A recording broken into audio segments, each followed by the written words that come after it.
Please rise for the Pledge of Allegiance. I pledge allegiance to the flag of the United States of America and to the republic for which it stands, one nation, under God, indivisible, with liberty and justice for all. Okay, I'm going to call the March 13th Select Board meeting to order at 5:30 p.m. There are no changes to the agenda and announcements. Oh, yes, I will note that Malcolm McNabb and Don Holgate are attending online tonight.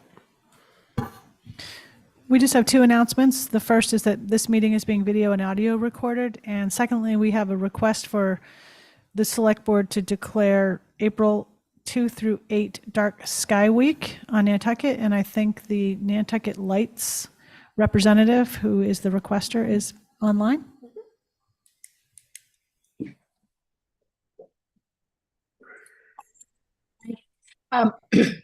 So thanks for the opportunity for considering our request and for the opportunity to speak in support of it.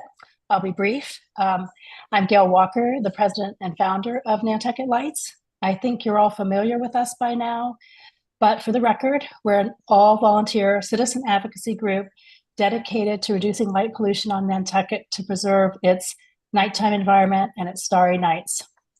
We're proposing that you show your support for the preservation of these by adopting a proclamation in support of this year's International Dark Sky Week. That's a designated week in April each year when people all over the world celebrate the dark and natural night, raise awareness about light pollution, and promote the use of environmentally friendly outdoor lighting. This year, the dates for it are April 2nd through the 8th. The proclamation we proposed is very similar to the one adopted by the Select Board 2 years ago, and very similar to the proclamations adopted by other cities and towns. I'll just summarize since it's part of the meeting package. It recognizes that the beauty and wonder of the natural night sky on Nantucket is a part of our heritage that should be protected and preserved. Notes all the ways that light pollution is harmful to humans as well as wildlife. Declares April 2nd through the 8th to be International Dark Sky Week on Nantucket, and calls upon all residents to commit to learning about light pollution and the steps they can take to reduce it. Adopting this would help inspire everyone to do their part to reduce light pollution on the island so that we don't lose our view of the stars and the Milky Way like so many other communities have. Unless we get light pollution under control, that's where we're headed, along with more light trespassing to bedrooms, more unsafe glare, more harm to wildlife, and more waste of energy. Thank you again for considering our request, and of course, I'd be happy to answer any questions you have. Thank you, Gail. Do we need a motion, or are we accept the proclamation? I'll move to accept the proclamation. Okay. Do I have a second? Second. Second. Okay, all those in favor, Matt Fee? Aye. Tom Dixon? Aye. Malcolm McNabb? Aye. Don Holgate? Aye. And I vote aye. That's unanimous. Thank you, Gail. Thank you. We really appreciate your support. Okay. Are there any select board announcements? I just turned it off. Any select board announcements or comments? A couple of comments. Roads and sidewalks. I've had a lot of people talk to me about how everything is in fairly rough shape. So I would love to have us schedule DPW or a town update fairly soon to give people an idea what we're doing and when we're doing it for summer. All right, yeah. That was actually discussed to put on an agenda this morning and at the agenda meeting. So Look at that. you're ahead of the curve. You're ahead of me. All right. This is good. Number two is Julian Sear sent along a good landlord tax exemption. And it's basically a program that allows residential units that are being rented, we can opt in and charge less in property taxes all the way down to sort of no property taxes as long as the units are rented affordably up to 200% of AMI. And just thinking about it, it could be very helpful here, especially if we could include sort of some of the employee housing and dorms. If there was a way to do our program to include those, it would keep those properties, give people a break and keep those properties in those uses. And it would be a lot cheaper than building more properties. And I think it would incentivize people, especially now that we're kind of, well, I'm going too deep into it, but anyway, I think we should examine it and make it work for the uses that are here now. And sort of I think it's this year, it's a calendar year 25. So if we could, get it in place for that, it would help us. Anyway. We also talked about that at the agenda meeting earlier. So Wow, I'm 2 for 2. it's on the radar. Madam Chair. Just a little bit follow up on that. That is a local option item that needs to be voted on by town meeting. So one of the suggestions was that perhaps the Affordable Housing Trust could take a deep dive into the legislation and examine the benefits and what it would take and that sort of thing. So if the board is okay with that, we'll just go ahead and refer it to them for that type of review. Sorry, Christy. And get you a report back sometime soonish. Yeah, not to have a debate on this, but also what is the oversight infrastructure we need to make sure for compliance purposes and so forth. So thanks, Christy. Yeah, some of that's in there, but it would be amazing to do it. Yeah. Especially taxes are going up and we have a lot of money coming. And this would help people decide to keep it in that use, I think. And finally, we just received, this afternoon, received an open meeting law complaint, a violation from NPDDC from last year that I think we should be discussing at a future meeting. I think the hiring, 15 years ago was botched, and this one seems to be similar. And I'm not taking anything against the, planning director or directors, because they may have been the ones in the processes to be hired, but we should be striving as a town to follow good practices, and we should be following good practices and hiring well. And I think that is, it's just, I'm embarrassed for us. I'm embarrassed for administration and everybody that we didn't follow it. So thank you.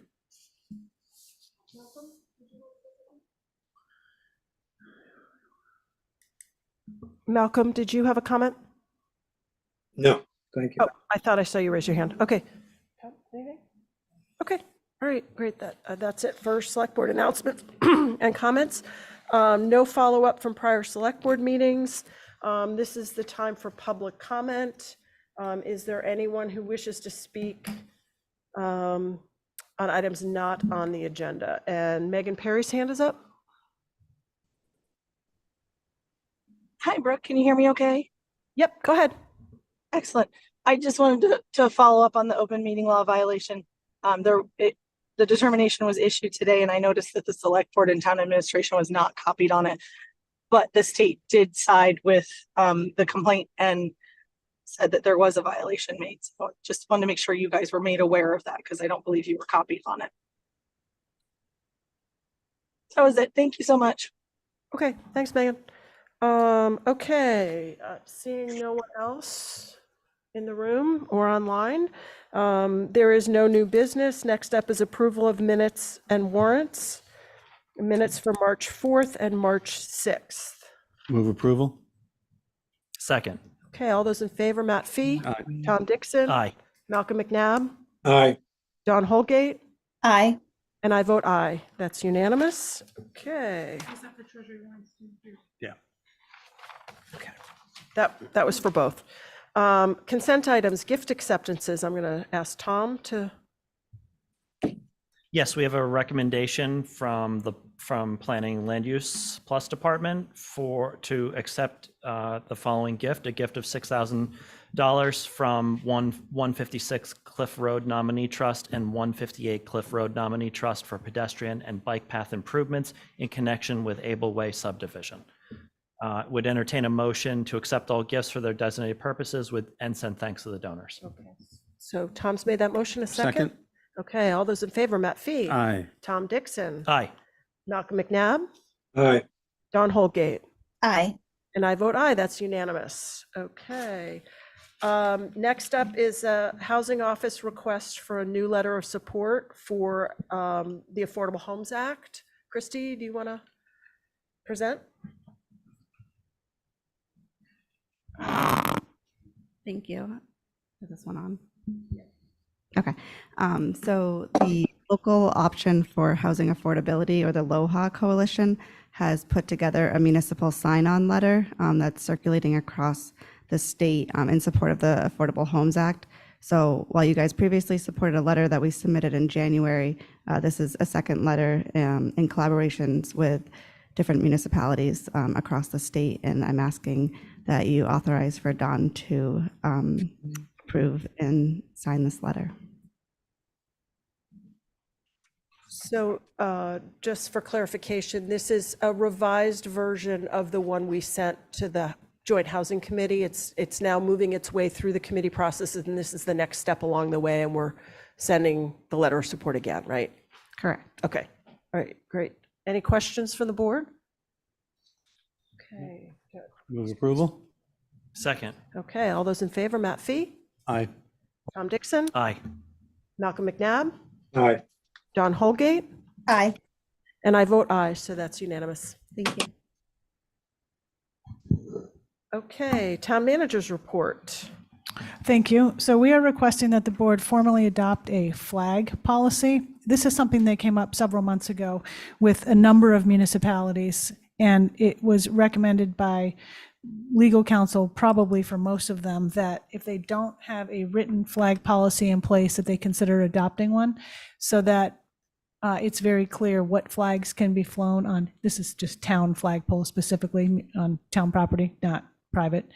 And we've had a long-standing unwritten flag policy that the only flags flown on town flagpoles are governmental and or POW, which is a specific flag typically allowed to be flown. So we're just putting our long-standing unwritten policy in writing and asking the board to adopt it.